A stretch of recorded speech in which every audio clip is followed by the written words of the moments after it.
Hey, come here. You like pro wrestling? We got a little something for you. 2 fans, 3,000 miles away. We each been watching for more than 30 years. Celebrate the art form, the action, the homoeroticism. We ain't rating matches. We ain't analyzing stories. We ain't experts. We just sit down, shut up, and mark out!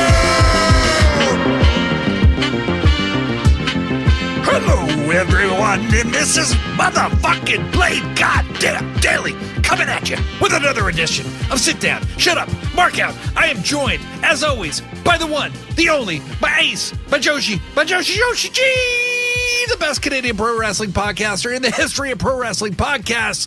The best there is, the best there was, the best there ever will be, and somebody who is admittedly very tired. Joshi, wake the fuck up. It's time to do the show. This is your alarm clock. How are you, friend? Huh? What? What time is it? Did you have a good dream? Yes, I did. A very good dream. Was it about Kenny? Damn it, I bleed. I mean, damn it. Yes, it was. It's not my fault. You're the one putting it out there.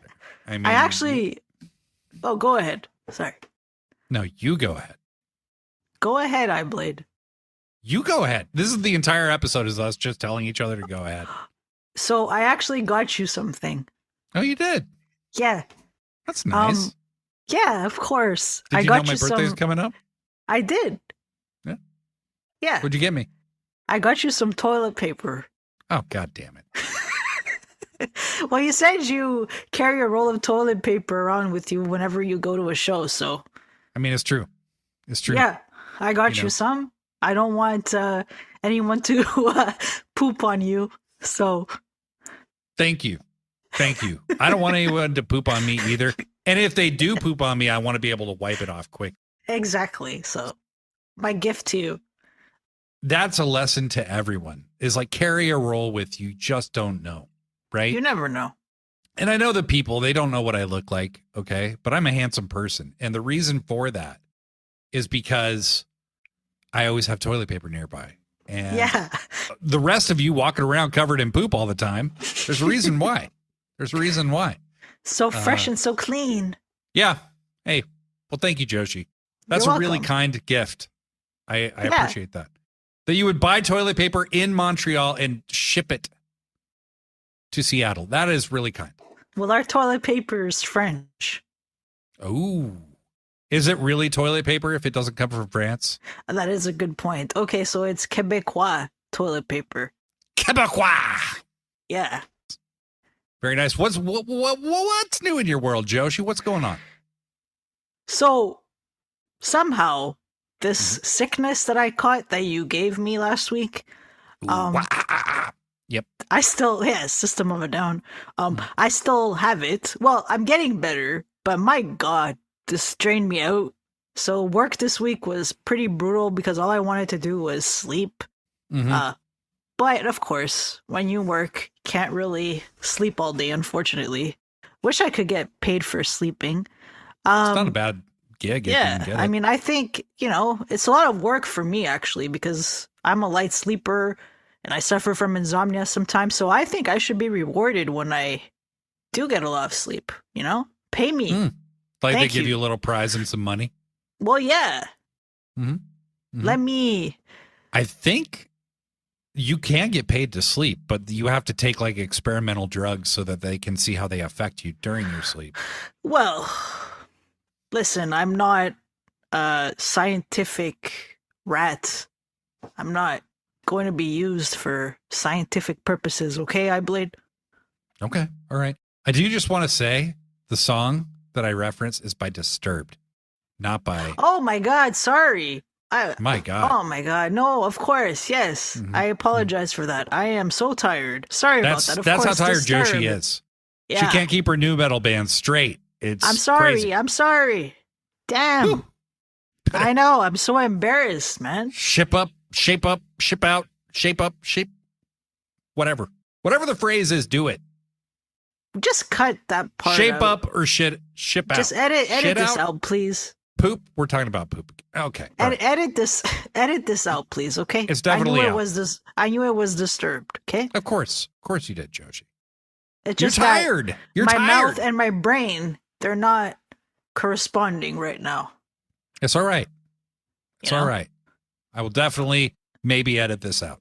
Well, hopefully Muppet Monet isn't trying to make an appearance. Oh, That's what I'm worried about.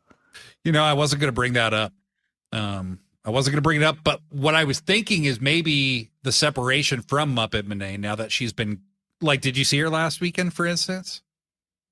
No, I didn't actually. Yeah. I'm thinking maybe it's the separation has been exhausting.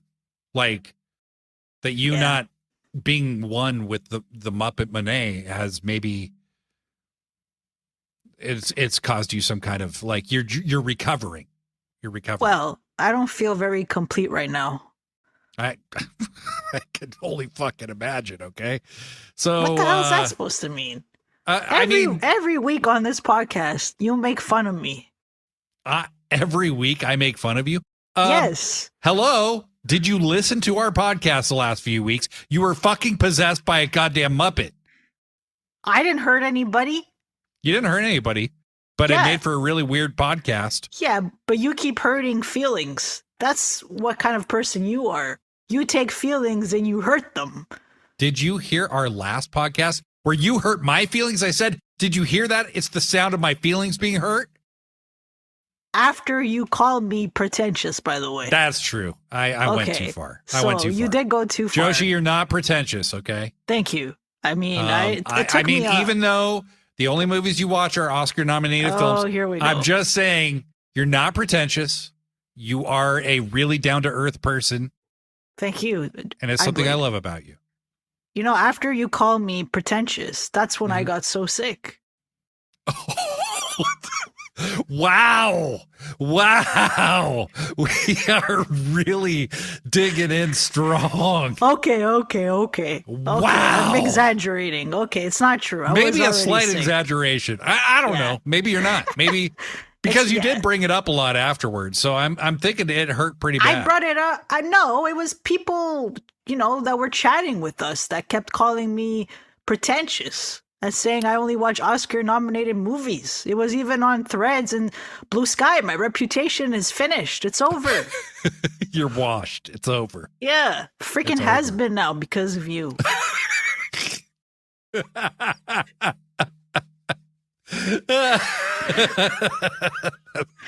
That's good shit, pal. That's good shit. Okay. Joshi, we got so much to get into. We should probably start getting into it. Hit the fucking music, whoever you are.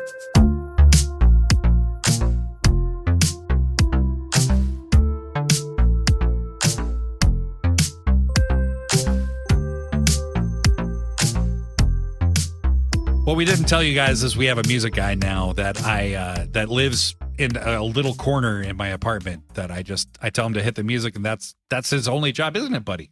Yeah. Okay. Joshi, why don't you jump into it, huh? Yeah, so actually this week we're going to do something very different. We're going to discuss the matches that are official for Revolution, and we're going to talk about the stories and what's led to this match instead of just reviewing Dynamite. So this is a new thing that iBlade and myself are trying, and we'll see how it goes. We're hoping for the best. Well, we're not going to, we're going to see how it goes when it goes great. That's what we're Yes, of course.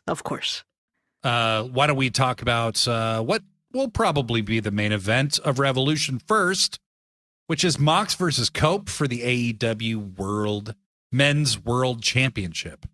I think this story has gotten pretty good. I'm really enjoying it. I have to say, Adam Copeland has added so much to this Death Rider story. He's made their mission clearer. He has reestablished himself. This guy is super talented. He doesn't come across like an old guy a lot of the time. I mean, I do know that he isn't, 50 years old or whatever he is. But man, this guy really comes across as a guy who's creative, He's kind of brought the Death Riders into a greater focus. And, I was never a huge Edge guy. His peak was really when I stopped watching for a while. So I will say that.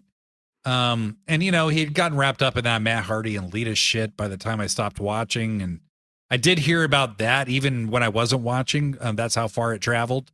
But, it just, I didn't really pay a lot of attention. And so I knew he was doing well, but, by the time I came back, he was already retired. So seeing him in this role, I was a little skeptical.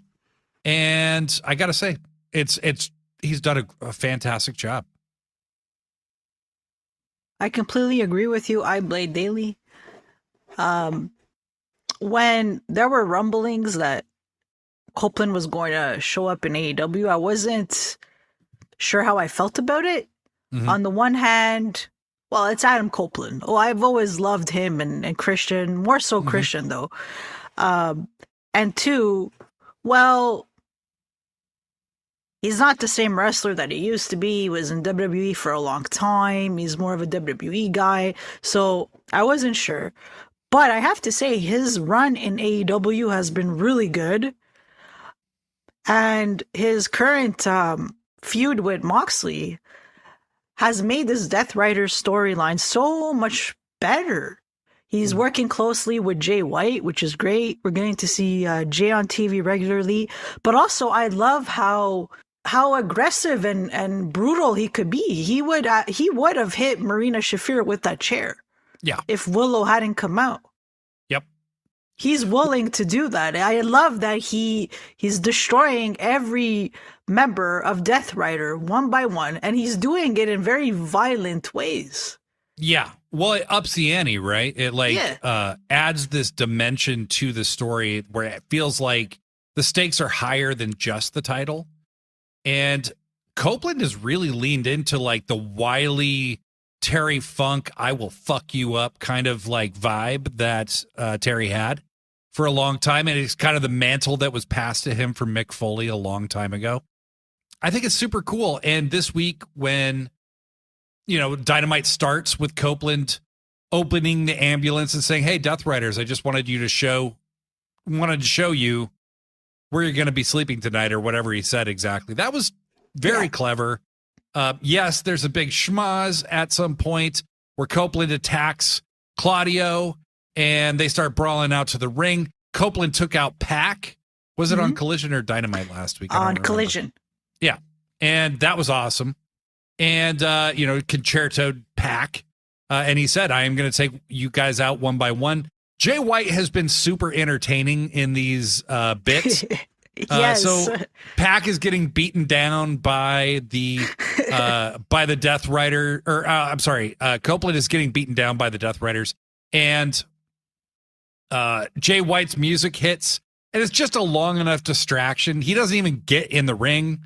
Marina's in the ring, Claudio's in the ring, Yuta's in the ring, and Jay White's music hits. They kind of lose track of what they were going to do, which was concerto Copeland. And that gives Copeland enough time to just hit Claudio with a chair. He laid those chair shots in pretty nicely. They looked like they hurt, but they didn't look like they killed anybody. And he has Marina. And that's the other thing is they position Copeland where Marina is holding Copeland for a Buzaiku knee from Yuta. Oh, yeah. Cope moves and Marina takes a Buzaiku knee from Yuta. The crowd is shocked, right? We don't really see a lot of intergender stuff in mainstream, like super mainstream wrestling. So that was kind of a shocking moment. And Jay has the most hilarious reaction, which is he just laughs hysterically at Marina. Copeland, without even blinking, concertos Claudio. But then he's looking at the crowd like, should I concerto Marina too? And Jay's like, yeah, do it. And Copeland's perfectly willing to do it. But then he hesitates just a little bit and Willow's music hits. And of course, this is like the most perfect way to cap this off. Willow runs out, just takes the chair, is like, no, I'll do it. And what I liked was Willow didn't pause. She just did it. She was just fuck this. Fuck this lady. Like, she's been fucking me over. All in all, great. Moxley's reaction to it all was great. This match feels like it's gotten a great amount of hype. I'm really enjoying this. It feels like it solidified the Death Riders for me. I still think there's more to come in this story. I think the ending of that match is going to reveal a lot. It needs to have some storyline build. I think that, FTR turning or even Jay White turning could be really awesome. But one of the other highlights to me was watching Claudio and Marina be loaded into the ambulance and Jay White waving goodbye to the ambulance.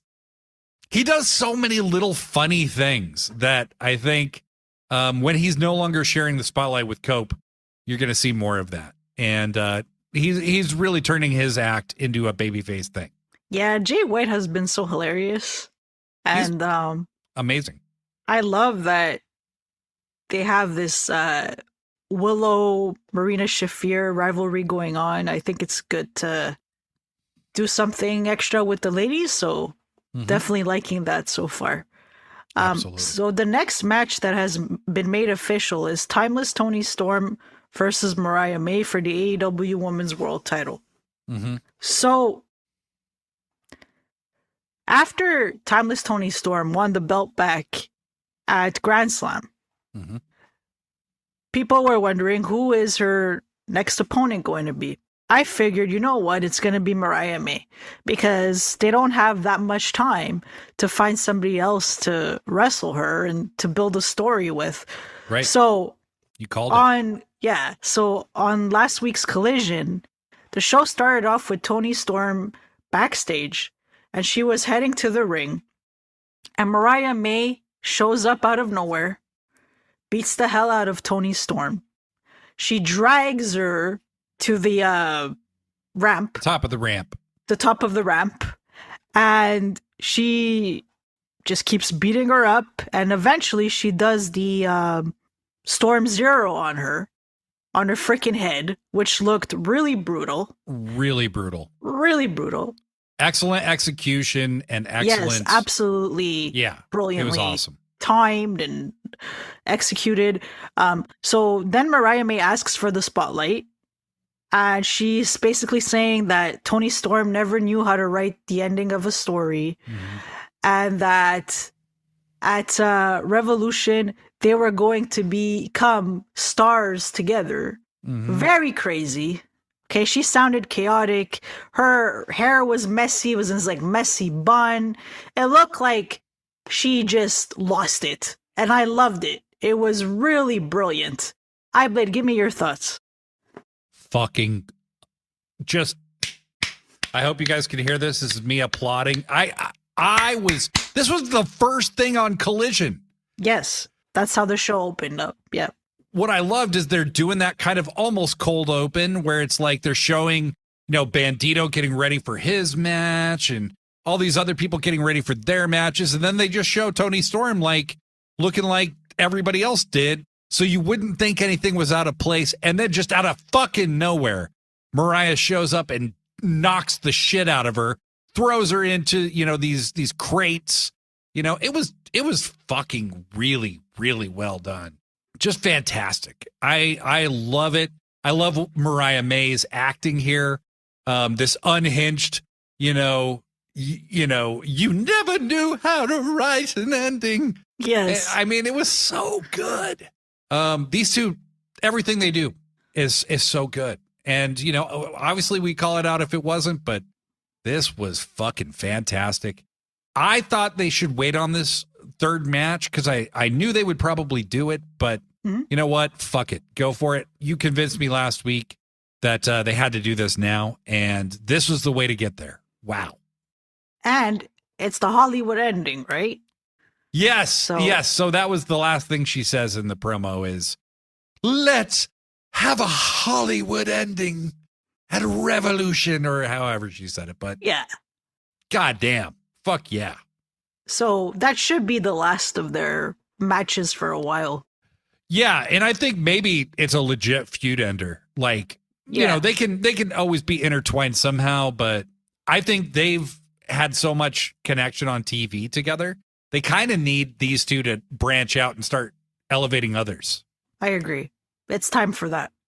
Yep. All right. So another match that has been made official is Konosuke Takeshita versus my wrestling husband, Kenny Omega, my beauty, for the international title. So on Dynamite, Takeshita wrestled Orange Cassidy in an excellent main event. It was so good. It was so good. And the winner of this match would face Kenny Omega at Revolution. So obviously Takeshita won, and we're going to get Omega Takeshita Part 2. I like their match a lot, their first match. Looking forward to their second match. I mean, Takeshita has definitely grown since then. And it was a very fluke win, and nothing really came out of that win. Right. So who knows who will win, and if somehow it's Takeshita, hopefully this will lead to something this time. But I also wanted to take some time to discuss Takeshita versus Orange Cassidy. So how good was that match, I played? One of my, I'm not sure how long that match was, but it just felt like it flew by. Like, it could have been 10 minutes. It could have been 15. I don't know. Those are two opponents I didn't even know I wanted in AEW. They just had great chemistry together, and really they're positioned to be perfect opponents. Takeshi's this massive muscular dude. Orange Cassidy's this, kind of cruiserweight style wrestler. Great chemistry, and I thought there might be a chance they go for a fuck finish where you end up with both of them, Kenny and Orange Cassidy and Takeshi in a triple threat. But I was much happier with the ending we got. I think just going with a straight finish is the best way to go, especially if it's your main event. And I'm stoked. I can't wait. Like you said, Takeshi was the underdog the last time that they fought. Him beating Kenny was like, what the fuck? And he beat him pretty much clean, but it went nowhere. And now it's like, I don't think Takeshi's going to win this one. That would be my hunch. Kenny's still, he's had one singles match since he's been back. You want Kenny protected. And I think Takeshi can absolutely weather the loss, but I'm very excited for this match. I cannot wait. Me too. Joshi, this card is so fucking stacked. It's crazy. It is. Very impressive. There's 6 matches announced so far. And Tony, that's like half the card for Tony. Exactly. We also have Mercedes Moné versus Momo Watanabe for the TBS title, which is going to fucking rule. It's going to introduce Momo and possibly Hate, her Stardom faction, to a much wider audience. I am so stoked for all of you who don't follow Joshi Wrestling to see Momo in action. She's not the leader of Hate, but she's a primary member of the group. These ladies are going to tear it the fuck up. But the setup for this match is absolutely crazy because it was clearly hinted at this week that it's going to lead to a different match that I'm even more excited about, if that's possible. Joshi, tell us about it. Can I just take a second to take credit? I had said it's because of you that this match could be. Yes, I had said this a while ago. They need to do Athena versus Mercedes Moné in Texas at All In. Yep. It makes sense. And I know it's in Arlington, Texas, which is very close to Dallas. Might as well be a freaking part of Dallas. So it's pretty much Athena winning the TBS title in her hometown. There's no other option to me. Right. No other option, okay? If they were to go with something else, I would say, you know what? Screw this. I'm not freaking watching this match. Okay, no, I probably wouldn't do that, but I would probably, just bother Tony Khan a lot. We complain. That's what we do. We'll just keep complaining. But I did love that tease. So basically Mercedes was backstage and she bumped into Billy Starks. And Yeah, so, Mercedes was kind of rude and she threw some beverage in her face and For no reason. told her She to go was- fetch or something. Yeah. Yeah. She was not kind of rude. She was an asshole. She was an asshole. And so Billy said, "Oh, well, I'm in ROH and all of that." And so I was like, "Okay, wait a second. Athena, Mercedes is, talking to Billy Starks. Billy Starks is Athena's minion. Her, what is it, 1,000,000 whatever. I can't remember now. Right. Whatever her number of minions is. Yeah. So I was like, wait a second, this is the start of something. And I don't know if you saw this, Eyeblade, but Athena, she responded to what happened on Dynamite. And she said, it was something like, what the hell? She said, what the actual fuck? What the actual fuck? Yeah, something like that. I'm the one who sent it to you. Yes, it was. Okay, it's true. It was Eyeblade. And listen, I've been very sick this week, okay? You and all your other wrestling friends, you get us all mixed up. Oh, come on. That's not true. Yeah, so when I saw that, I was like, oh my god, yes, keep lighting the fire. So I do think we're getting that match. But of course, right now we're getting Momo versus Mercedes at Revolution. It should be a fantastic match. While Billy and Mercedes were talking, Momo shows up and she wants to hit with the bat and she wants to beat Mercedes with it. And she steals her title and Mercedes runs away. So I like that. I thought that was good. I like that they're featuring the Joshis from Stardom, It's very a good exciting. time. It's a good time. Yeah. It's very, fun. I mean, this is like on your bucket list dream shit. Yeah, of course. With Stardom getting a spotlight like this is a big deal. Like It's a really somebody big who's deal. not Mina, being in this position. Exactly. Someone who's not Mina, loving it. Yeah. So the next match that has been made official is MJF versus Hangman Adam Page. So, my goodness, MJF really needed this feud. Yes, he did. This is the refresh our boy needed. Yes, absolutely. So on Dynamite, Hangman Adam Page has a match against Aaron Solo. A quote unquote match. Yes. Yeah. Didn't last very long, obviously. He drives into the arena with the bullhorns on a fucking Rivian climate car, basically. Climate truck, a electric truck. Buy that, not Tesla. Right. Buy Rivian, not Tesla. Fuck Tesla. And then he storms into the arena in his street clothes. So after he beats Aaron Solo, he takes a chair and he sits there. He takes a microphone and he said he's not leaving until someone brings him MJF. He wants to destroy MJF. So MJF does come out and he's saying, oh, yeah, I'm not coming to the ring. This isn't happening. I'm leaving.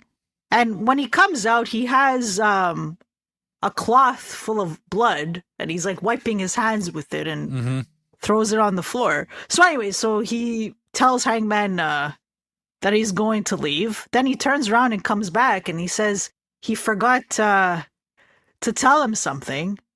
And he says he could be just as evil as Hangman Adam Page. And then we're shown Christopher Daniels backstage punching himself.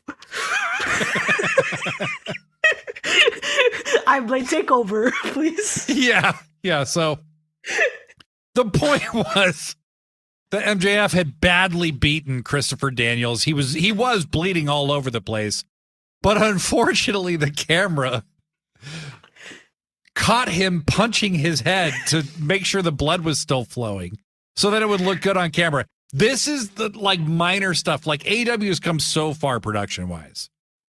But these are the little minor snafus. Joshi is still laughing her ass off. But these are the minor snafus that AEW really has to tighten up a little bit. Just do a pre-tape for Christ's sake. You didn't need to do this live. But yeah, you see Christopher Daniels punching himself in the head. And then laying against this thing like he's dead. Anyway, it only lasts a second, but it's unmissable. It's right at the very beginning. And Hangman gets enraged. He runs back. For some reason, no one's tending to Christopher Daniels until Hangman gets there.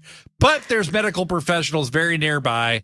So when Hangman says, help him, they're all right there. It's like, okay, whatever. It's pro wrestling, whatever. They only listen to Hangman Adam Page, apparently. Yeah, well, who wouldn't listen to Hangman? He's a scary Not only man. because he's scary, but damn, he looked good. Yeah, that's true. Yeah, he looked How good. multi-layered is Hangman Adam Page? I just can't He's get incredible. over how amazing he is. He's incredible. Oh, Incredible. he's good at everything. Yeah. Holy shit. So, as if that isn't enough, and there's a match that I forgot to even put on here. But we'll talk about this one first. It was announced that Prince Nana brings Swerve out. They are talking, and Nana says to Swerve something that I think every AEW fan wants to hear right now, which is the fans want Swerve chasing the title. They don't want him on these little side missions, right? Like, you got to chase the belt. Like, you being the champ, that's what the fans want. That's what Nana wants. That's what you say you want. And I want to see you be the guy that you were, right? Kind of alluding to like the guy you were before Hangman beat the shit out of you and took your fire away. I like that there's a little element of that, okay? Swerve's about to address that. When Ricochet's music hits, he comes out. Ricochet gets better and better every week. He's wearing a hat because people make fun of him for being bald. That was funny. That hat looks so funny. ridiculous. Oh my God. And Ricochet has kind of a cadence he talks in now that's very funny as well. And he basically says, why would I wrestle you? Why? Like, I already beat you. Like, obviously it was kind of a fluky win with the way he beat Swerve. You know, he's wearing the robe over his fucking suit. He's like, I look way too good. Like, I'm not going to wrestle you. I look way too good to wrestle shit that Ricochet does. It's so like 1970s heel shit. And he wants gold, and not the gold that's around his waist, the Louis Vuitton. The Louis Vuitton. Aha! What was that? So good. He's so ridiculous. I just can't. Oh my God, he's too much. And so Nana basically says, I have an offer for you that I want you to wrestle where we want a rematch, but the winner of that match is the number one contender for the world title. Everybody's ears, Swerve's ears, my ears, Ricochet's ears, everybody's ears perked up, right? Like, that's a match I want, okay? And we're getting Ricochet versus Swerve at Revolution for the number one contendership. Ricochet accepts, okay? And then he leaves after being a dickochet, basically. And Nana then says to Swerve, hey, boss, I need to talk to you. Like, don't leave yet. I liked this because it felt unrehearsed and it felt like real. Nana says, that's my legacy. That robe is my legacy. And I need you to get that back for me. Otherwise, I don't think I can do this anymore. That was a cool wrinkle. I liked that because Nana is basically a yes man to Swerve at all times. And this is the first time you've ever seen him make a demand of Swerve, really, you know? And so I thought that was a cool dynamic to introduce. And Swerve was kind of hurt by it. You could see it. So I think we're going to get a very violent match between these two guys. And what do you think, Joshi? I loved everything about that segment. Mm-hmm. Swerve is always amazing on the mic. My second wrestling husband. Yeah. Well, Okada too. Okay, I don't know. But anyway, so, and Ricochet has been killing it. Who would have thought he'd be this charismatic and entertaining? He's incredible. So you already have these two. And then on top of that, you add another layer, which is Prince Nana. Yeah. Because now he wants his role back. And he feels like Swerve has to be dangerous and violent in order to get it back. Yep. And if that doesn't happen, well, then what's the point of our partnership, friendship, so to speak? So I like it. Like when Prince Nana told Swerve that he might not stick around, I felt so sad. Especially, Nobody it's like I'm wants so to used see that. No, I'm so used to goofy dancing Nana, and these past 2 weeks, He's been speaking from the heart, and it's like, I don't want him to be detached from Swerve in any way. They go together, you know? Yeah. So, really, really well done. I think the match is going to be terrific. I just, and I love the stipulation. The winner of the match gets to a title shot. So, honestly, I want Swerve to win that belt back. Swerve needs to win this match. Yeah. I think you have Swerve win. You can't, you threaten the separation of Nana and Swerve, but that act is a peanut butter and jelly situation. You got to have those two together. And I also think Ricochet can sustain a loss, and I don't think it matters to his momentum at all. He's the dickhead that you want to see get beat. I do think he may be an AEW world champion at some point, but please let my man Swerve be the guy to dethrone Jon Moxley. Please. That's what I want. Come on now. Aside from Omega and Ospreay, Swerve is your man. Like, he is your man. Okay. He is the guy that you put in these high profile situations, and you put the belt on him. Give him a prestige run. God damn it. Have Hangman and fucking Swerve do All In together. Right? Yeah. Why not? That'd be awesome. That'd be so awesome. Yeah. The match that I forgot to even put in our notes, Joshi, and this is how stacked this card already is. There's a fucking cage match that's official. Will Ospreay versus Kyle Fletcher. I didn't even put it in there. I forgot to. Oh my God. There's so 7 confirmed matches. 7 confirmed matches. Wow. Okay. They don't need to do much more. Like, this is getting crazy. No. It's getting absolutely goddamn insane. That match is going to be amazing. That match is going to be fucking wild. These two bouncing off cages. Will Ospreay with a cage. I can't wait to see that. That's scary. That's heavenly too, though. Yeah. No, that's heaven. Oh, of course. As fans, that's heavenly. I worry for, Ospreay's muscle tissue. But, him and Fletcher, Don Callis has been great in this whole thing with Fletcher, he accused Lexi Nair of gaslighting him on Collision. Oh my God, that was so funny. I'm going to need to see my therapist after this interview, Lexi. Yeah, that was so hilarious. Don Callis doesn't get enough credit. What a terrific heel. The human thumb, whatever he is. I would actually say that the best heels in AEW right now are Don Callis and Ricochet. Yeah. They get the most heat. Yeah, no, Ricochet's getting Don Callis heat now. The boos are insane for Trevor. He's making Trevory, you know what I mean? There's a Big Boom AJ versus a to be determined opponent on the pre-show. Who gives a fuck? And then exactly. There is one match that seems to be in the works that I have a theory about, and I'll try to keep it short because we got a lot of other shit to discuss. This week, the Murder Machines faced the Outrunners to see who would fight the Hurt Syndicate, I believe at Revolution. I don't think it's been officially announced yet. I don't think so. But as the Murder Machines are kind of tearing apart Truth Magnum and Turbo Floyd, Lance Archer has Turbo Floyd positioned for the Everybody Dies. I forget what the move's called. But right as he's positioned, the Hurt Syndicate's music hits, and out come Bobby Lashley and MVP and Shelton Benjamin. And Turbo Floyd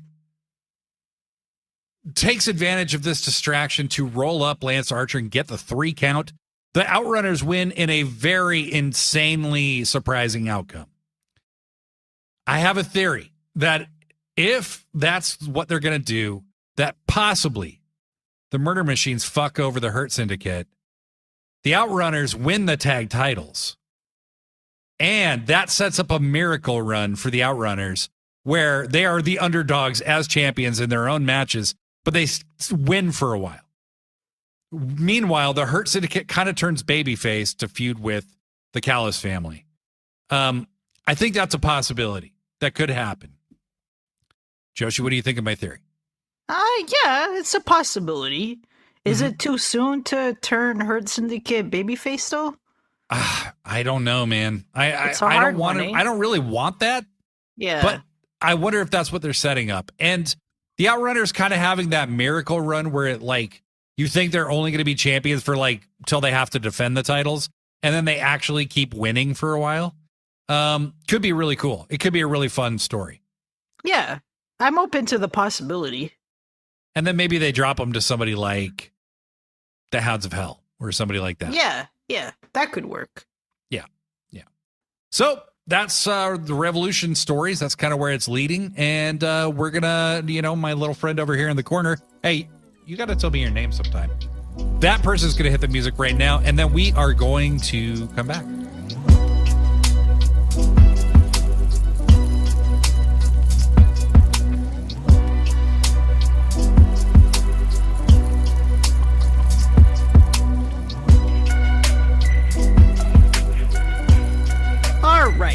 So,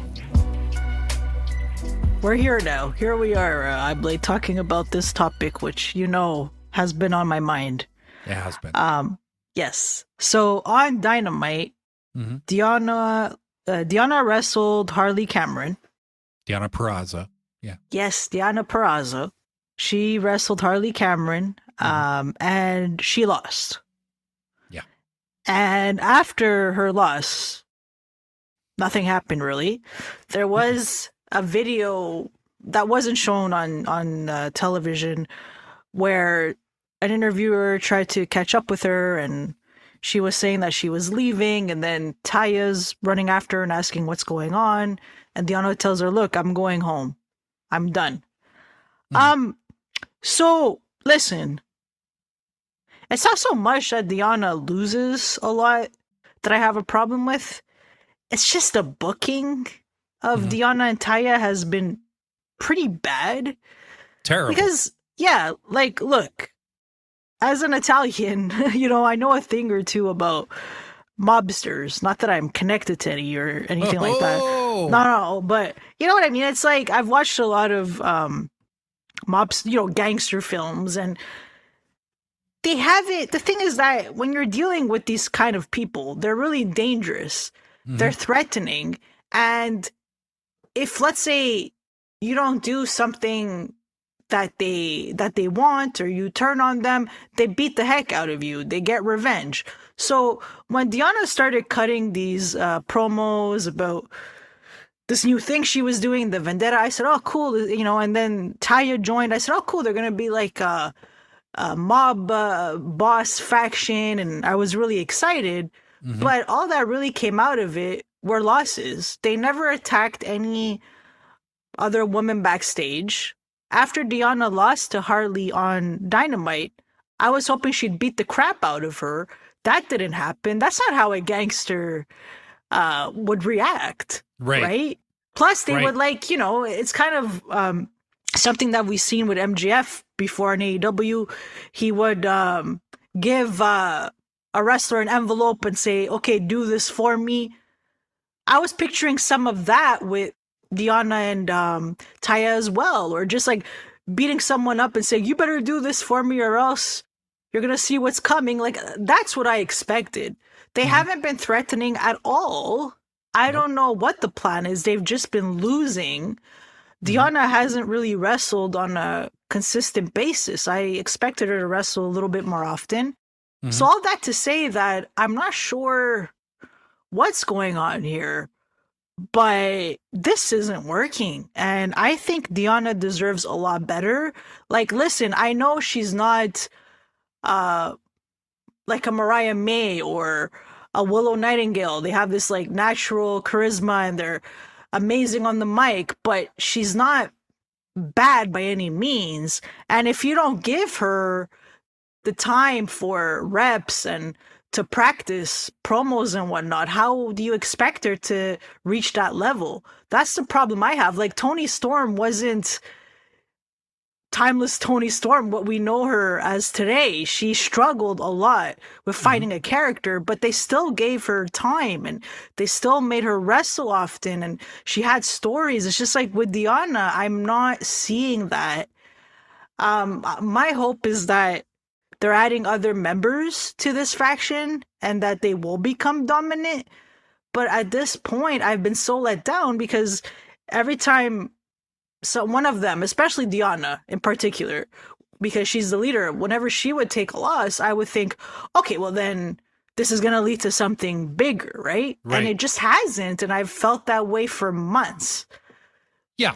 I think the Vendetta has been a fumble so far. I think that's very fair to say. And I think, there was this talk about, Ricky Starks was fumbled by Tony. I think if Tony has a fumble right now, it's Deonna Purrazzo. She's an ex-Impact, ex-ROH champion. She is an incredible worker. She works a style that AEW loves, right? The AEW fan base loves. I think at first she really did struggle with her character. And then this Vendetta thing really kind of set her on a path that I felt fit her really well. The problem is they talk a lot of shit. They do good promos. Like her and Taya have great chemistry together. They do good promos and then they just lose. And they don't do anything about the losses. So it's kind of, toothless, and that sucks. And I think the other fair thing to mention is that at this moment, as good as the women's division is, it has a ways to go still. It pretty much revolves around Toni Storm, Mariah May, Mercedes Moné, and now Harley Cameron. And of course, I understand why. But that's why it's so important that you split up Mariah May and Toni Storm, because if they keep fighting each other, they can't fight other people, because if, Tony is worried about ratings or whatever, he needs to transfer some of that ratings magic to other performers. And Deonna would be very high up on the list of people that I would do that with. So would Thunder Rosa. So would Chris Statlander. So would, obviously Willow, who has a very organic connection with the fan base. So, they're being featured, but not enough. And I think Deonna is one of those people that you got to figure out a way to transfer some of this to. I don't think Harley Cameron needed to beat Deonna in this instance. Not at all. A big part of her character is, I just started. So you're already beating former world champions? She just lost to Mercedes in a great match. It was very good for where she's at. But that's the thing. I'm worried that they're going to over push Harley, and that's going to backfire. I'm not saying they have yet, but this felt like you're verging into that territory where she could have just as easily taken a loss and not lost anything, not lost a bit of steam. I love Harley. I'm not criticizing her. You got to be careful with the booking of a character like this, because too much too soon will blow up in her face and tank her if you do this wrong. I don't want to see her winning every match. She shouldn't be winning every match. She's won 3 total matches. There's no point in having her beat Deonna unless something's going to come from that, and nothing came from it. So they already said there's more members of the Vendetta. And Tony has a nasty habit of letting those things just kind of slip away into the ether. Hello, where's Private Party? Slip away into the ether, without being expounded upon. And so that's the concern I have. I don't mind if it goes somewhere, but it's not going anywhere. And it really hasn't gone anywhere for months now. Vendetta needs to go somewhere. I think it's a great act if you develop it. Yeah, and the Vendetta means to take revenge. And that hasn't happened. So even the name of the faction is misleading. Yeah, it's called the Vendetta, for God's sake. We have a grudge against you. We're going to take it out on you. Come on. Yeah. So make it happen now. But I agree with you, iBlade. I don't think Harley needed to win that match. And I'm hoping that they don't over-push her. Yeah, I don't want to see her become like the Lana of AEW. No. You know what I mean? She's way better than CJ Perry was in the ring. Okay. Let's just say that right off. But, Vince building a baby face, just put her through a table, pal, 150 times. Seriously. But, they're doing a better job with Harley than WWE ever did with Lana. But I don't want to see that this organic thing become inorganic. Harley herself is fantastic. But she's not a world champion. Let's not we don't need to do that yet. Much like the Outrunners, she can be more over than a lot of other people on the roster, whether she wins or loses. So let's be careful with this. That's all I'm saying. Maestro, music.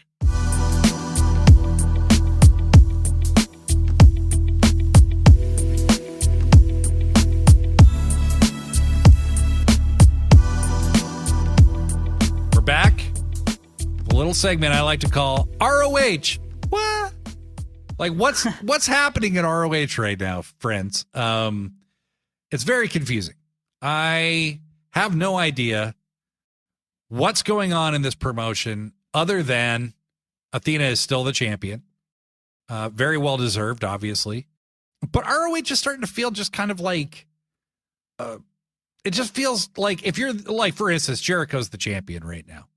Right. He's never on the actual ROH show. He has been like one time or two times maybe. It feels like an albatross when you're the ROH champion because, you know, Mark Briscoe was still pretty much on Dynamite, barely ever on ROH TV. He's carrying around this title that doesn't really mean anything because it's ROH is kind of becoming main event. You know, WWE's kind of jobber show, you know, where it's like, just some random grab bag of whoever. And the trend that Joshi pointed out to me that I couldn't help but notice once it was said is, where are the women on ROH? I watched this week's show. La Catalina wrestled Lady Frost. There was a bunch of CMLL crossover, which is great. But like, I'm not even saying ROH needs to have a totally set number of people. But I got to be honest, Bandito wrestled Chris Jericho in a very good match. Bandito carried Jericho to a really good match. And Jericho won clean, which I didn't love, but I was kind of relieved when Jericho won because I almost don't want Bandito to be saddled with the ROH title at this point. Joshi. No, I completely agree with you. I don't know what ROH's purpose is right now or what its identity is. I know a lot of us were hoping that it would be like treated like NXT, but it doesn't feel that way lately. And in terms of the woman, I mean, last year, I remember we were getting 3 to 4 women's matches every week, and they were featuring so many women. They were featuring Athena, of course, Billy Starks, Lady Frost, Queen Amanada, Trish Adora, Legit Layla, Diamante, Mercedes Martinez, Kara Hogan. So I know Kira got injured, but we had that really great match between Legit Layla and Diamante. And nothing came out of that. And as you've probably all heard, Legit Layla is leaving AEW. Yeah. So she will be a free agent starting tomorrow. And when I heard this news, I was bummed. I just felt like ROH last year, not the second half of the year, more so the first half of the year, felt like the show where the woman could get more reps, where they could work on promos and stuff. And somehow that shifted, and now we're only getting one women's match a week. And most of the time, it's an ROH wrestler, AEW wrestler, so to speak, versus an unsigned talent. Like, what's the purpose of these matches? Right. I've been watching ROH the past few weeks, and the only women I see regularly on the show are Red Velvet, Athena, and Billy Starks. That's it. Abaddon finally showed up after being gone for how long? I don't know where Diamante is. Mercedes Martinez hasn't been there for a year. Right. Lady Frost wrestles here and there. They, you know, they hired Viva Van. Not sure what she's doing. She wrestled more for ROH when she wasn't signed. Exactly. I just don't understand why they changed this. It was really cool last year to tune in and watch 3 to 4 women's matches. And now it's like most of these women that are signed aren't even being featured. And unfortunately, I don't think most of them will be re-signed. It's not looking good. Yeah, and this is where AEW needs to like shore things up, you know, because if there's fat to cut on the AEW roster, it's certainly more on the men's side than on the women's side. And I would also say that, you know, not that I want anyone to lose their jobs. I don't. But there's a lot of contracts that I think are going to be expiring in the next year or two. It feels to me like AEW has finally kind of been like, hey, we have to have the people that we turn to for ratings, for all this kind of stuff, right? And they're deciding who those people are right now. Like in AEW proper, on the men's side, like Swerve, Hangman, MJF, Mox, Kenny, Takeshita. Those seem to be the guys that they're running with. Hangman, and they're not continuously expanding the roster the way they used to. And Tony's let some contracts expire. And I think that's fine. I think legit Layla honestly might be better off, on the indies and making a name for herself in like a place like TNA maybe. But, and make a name for yourself and then come back a bigger star. A lot of people have done that. So I don't think it's necessarily a bad thing to let some of these contracts expire, but it's not a good thing when you had 3 or 4 women's matches on some of these shows and now you struggle to have one. So what's going on? I don't know. But, Athena's wrestling La Catalina on Ring of Honor next week. I think that's going to be a fun match. I want to see good things come from it. But what's going on? I mean, it's just kind of weird. And it's been like this for a while. It's been like this for a while. In limbo, yeah. Yeah. And last episode, Commander's like watching this match, watching these people wrestle as the TV champion. He's the only champion that appeared on the entire show. Yeah, I know. Like the Sons of Texas are almost never on the show. They're the tag champs. Even there half the time, yeah. And they're the 6-man champs. Like, it's a mess. So ROH is a mess. We usually don't talk about it because there's nothing going on there. So, exactly. That's the sad thing. At least can we make Ring of Honor seem like something you want to watch? Yeah. And not like Main Event, which is imminently missable, right? But Joshi, there is one thing about ROH that is not missable. And of course. We've alluded to it. We're going to wrap up our Black History Spotlight with the one and the only, the Fallen Goddess, when we come back.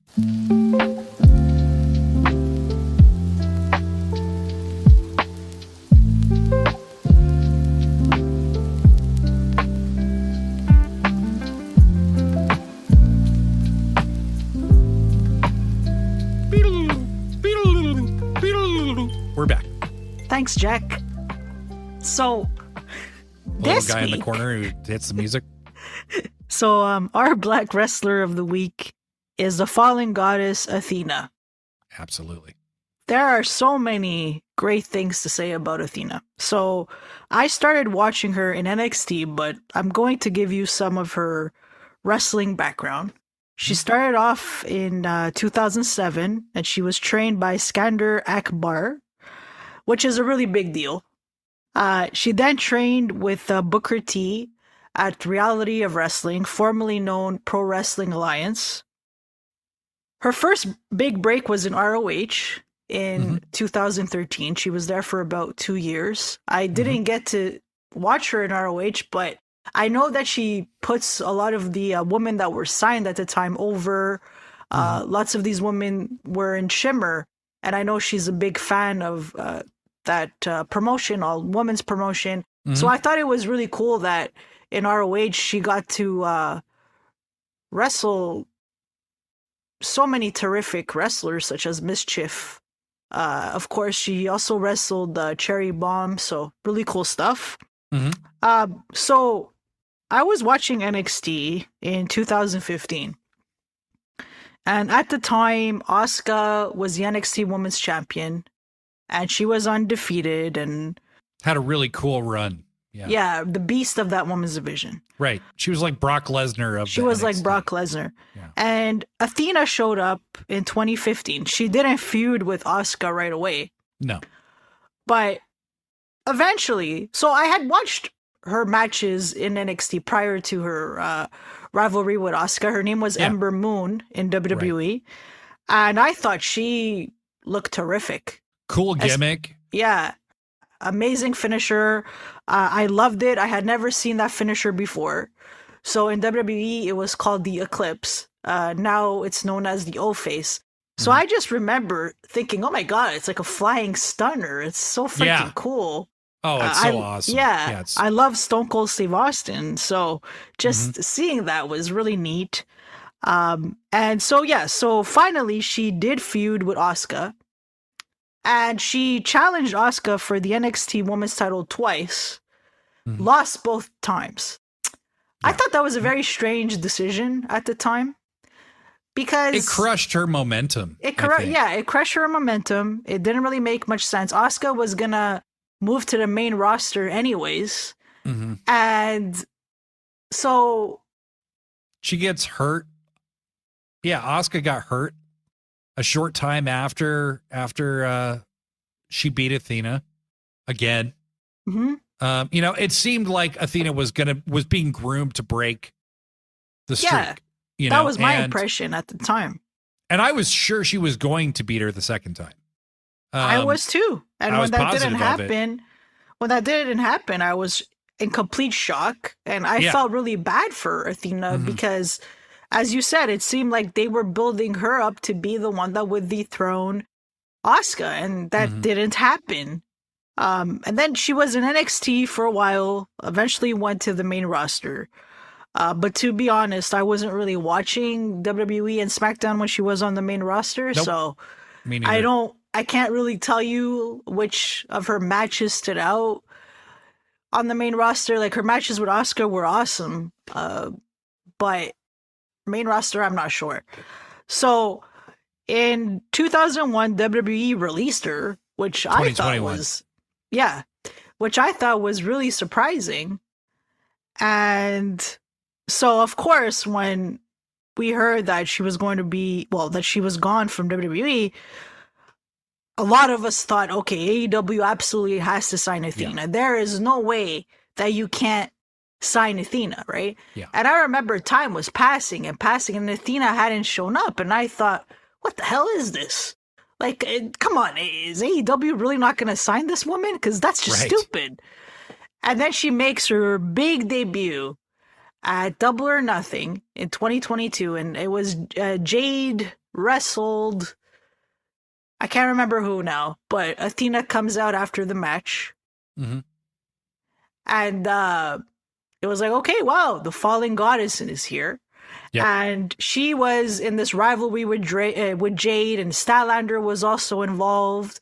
And they were going to have a triple threat match at All Out, but Chris got injured, unfortunately. Right. So then it became a singles match. And unfortunately, Athena lost.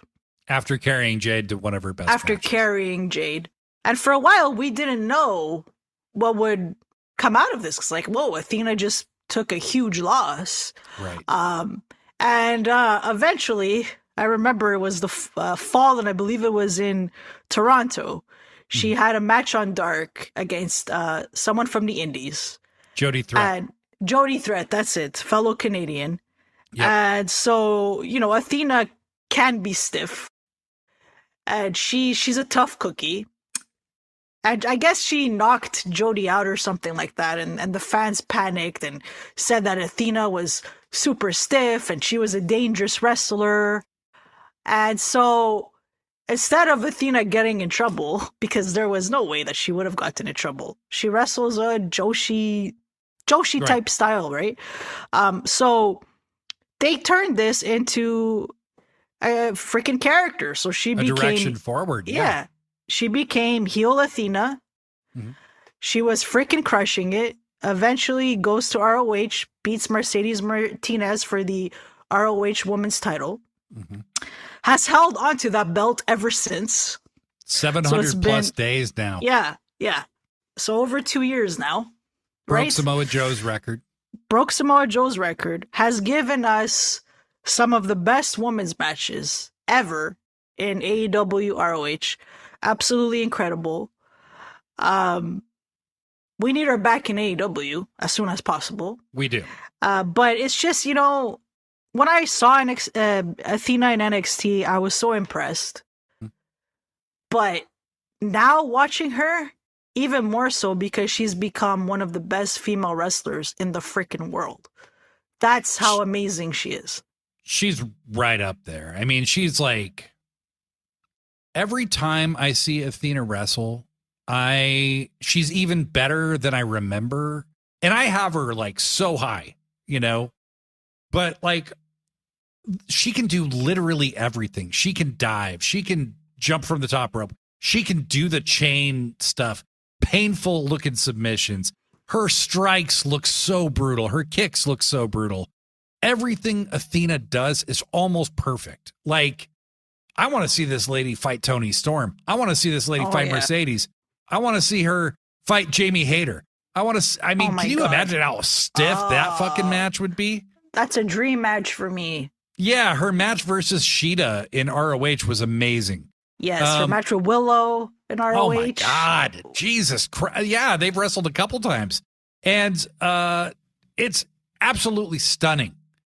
Athena has taken it all to a new level. The match with Jody Threat was stiff. To be fair, I think they were both giving each other pretty stiff shots. And somewhere along the way, I think an accident occurred. And, Athena kind of, knocked the shit out of Jody Threat. But yeah, instead of getting suspended or something, Athena just turned that into her character. And that's what has been unleashed. But the thing I think that gets underestimated in all of this is how good her promos are, her character work. There's the minion stuff. She is the only attraction really in ROH. She is really kind of the only exclusive person to ROH. She is. And at this point, I don't really get it. Like, I got it for a while, and now I don't. Like, maybe they're trying to sell ROH on a bigger platform, blah, blah, blah, blah, blah. But she's the only one who's exclusive to it. I thought putting the belt back on Jericho, maybe he would be exclusive to ROH, but he's not. Yeah. So time to cut the cord, and it looks like they finally are. I'm very excited to see them build to Athena versus Mercedes. I think they might fight sooner than All In. I do think it's very possible they fight before that. I think Mercedes might even beat Athena for the title because she's doing that belt collector thing. And then Athena will ultimately beat her at All In. I think if I had a theory, that's my running theory. That's wild speculation. It's possible. I just wonder when Athena will drop the ROH women's title. That's what I mean, though, is I think Mercedes might actually beat her for the ROH title. Oh, for the ROH women's title. Yeah. Yeah. I don't know if she prior can to add All In, but... and then Athena becomes the one to break Mercedes' unbeaten streak. Yeah, got you. Got it. At All In. That's a wild fucking, that's a wild speculative thing, but Athena is absolutely one of the best wrestlers in the world, male or female. She's on top of her game right now. And I cannot wait to see what comes next for her. But absolutely one of the greatest female wrestlers I've ever seen, to be quite honest with you. And, she calls herself now the American Joshi, which I love. The American Joshi, yeah. And hopefully we'll get to see her versus Momo one-on-one. Once things resolve a little bit. I love how they've tied Momo into the Mercedes and Athena story. If you watched Wrestle Dynasty, you know what I'm talking about. But yeah. And folks, look, we've spent this month celebrating Black wrestlers, okay? But this is just a grain of sand in the ocean as far as what Black wrestlers have contributed to the history of wrestling. There is so many more, and we're going to continue to spotlight historical wrestlers and historical wrestling. People have told us they would like us to keep this as an ongoing segment, and I think we will. But make sure to just savor it, take it in, give love to the Black wrestlers who have created so many memories for us in pro wrestling to date, and continue to throughout as we go forward. But Joshi, I think that's it for now, right? I think that's it. Black Lives Matter, and hail the fallen goddess. Hail the fallen goddess. She is a goddess indeed. But until next time, leave us a 5-star review on your platform of choice. If it's the iTunes store, If it's Spotify, wherever it is that you listen to Sit Down, Shut Up, Mark Out, leave us a 5-star review. It helps us grow this group of people that listen to the show. It has grown a lot over this year. We haven't even been doing this a full year, guys. So thank you so much for your support. Till next time, I'm Blade Daly. I'm Joshi G. And that G stands for gangsta. Yes, exactly. Vendetta. Pro wrestling forever.